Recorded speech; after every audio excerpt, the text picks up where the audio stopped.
অগ্নিকাণ্ডের কারণে দীর্ঘ ৬ ঘণ্টা বন্ধ ছিল হযরত শাহজালাল আন্তর্জাতিক বিমানবন্দরের বিমান চলাচল। ফ্লাইটের সময় পরিবর্তিত হওয়ায় ভোগান্তিতে পড়েন যাত্রীরা। এদিকে জরুরি অবস্থায় সিলেট চট্টগ্রামের বিমানবন্দরে অবতরণ করে বেশ কিছু ফ্লাইট। এ নিয়ে খবর রাখছেন সহকর্মী মোহামিনুল অপু। সরাসরি যুক্ত হচ্ছি তার সঙ্গে।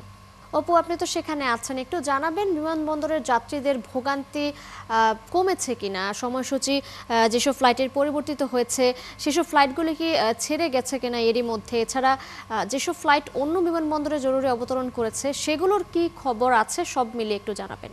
জানেন যে 16টি ফ্লাইট কিন্তু ডাইভার্ট হয়েছিল এবং সেই 16টি ফ্লাইটই কিন্তু এই হজরত শাহজালাল আন্তর্জাতিক বিমানবন্দরে অবতরণ করে এবং 6টি ফ্লাইট কিন্তু বাতিল হয়েছিল এবং সেই ফ্লাইটগুলো বিভিন্ন যে বিমান রয়েছে সেই বিমান কর্তৃপক্ষের সাথে যোগাযোগ করে পরবর্তীতে কিন্তু এই শিডিউলগুলো দেওয়া হবে, এমনটা কিন্তু জানিয়েছেন এই বিমানবন্দরের পরিচালক। তবে আজকের যে বিমানবন্দরের কার্যক্রম এবং যাত্রীদের যাওয়া সেটি কিন্তু স্বাভাবিক রয়েছে, কোনো বিলম্ব বা তাদের কোনো ভোগান্তির খবর কিন্তু আজকে দিনে নেই। কিন্তু গতকালকে যারা এসেছিলেন এবং যারা ফিরে গিয়েছেন, যে 6টি ফ্লাইট বাতিলের কথা বলেছিলাম, সেই ফ্লাইটগুলো আসলে কখন নাগাদ হতে পারে সেই বিষয়টি কিন্তু পরিচালক আমাদেরকে নির্দিষ্ট করে জানাননি, সময় জানাননি। তবে আমরা কয়েকজন যাত্রীর ফোন নাম্বার রেখেছিলাম গতকালকে, তাদের সাথে আমরা কথা বলেছি আজকে সকালেও।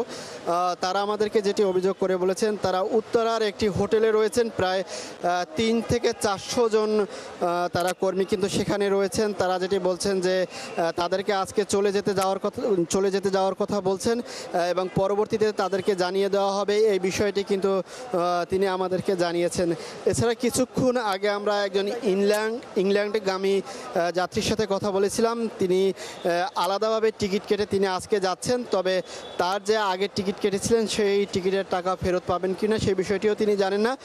তবে তিনি ব্যক্তিগতভাবে নিজ খরচে কিন্তু নতুন করে আরেকটি টিকিট কেটে চলে যাচ্ছেন এবং আজকে দিনে এই বিমানবন্দরে কোনো ধরনের ভোগান্তি নেই এবং আজকের যে শিডিউলগুলো যেগুলো রয়েছে সেগুলো কিন্তু স্বাভাবিক কার্যক্রম চলছে এবং 6টি ফ্লাইট যেগুলো ডাইভার্ট হয়েছিল চট্টগ্রাম, সিলেট সহ কলকাতা, অন্যান্য জায়গায়, সেইগুলো কিন্তু গতকালকে থেকে সকাল পর্যন্ত তারা এই ফ্লাইটগুলো অবতরণ করে এবং 6টি ফ্লাইট যে বাতিল হয়েছে সেগুলো কিন্তু আজকে সহ বিভিন্ন সময় ছেড়ে যাওয়ার কথা রয়েছে।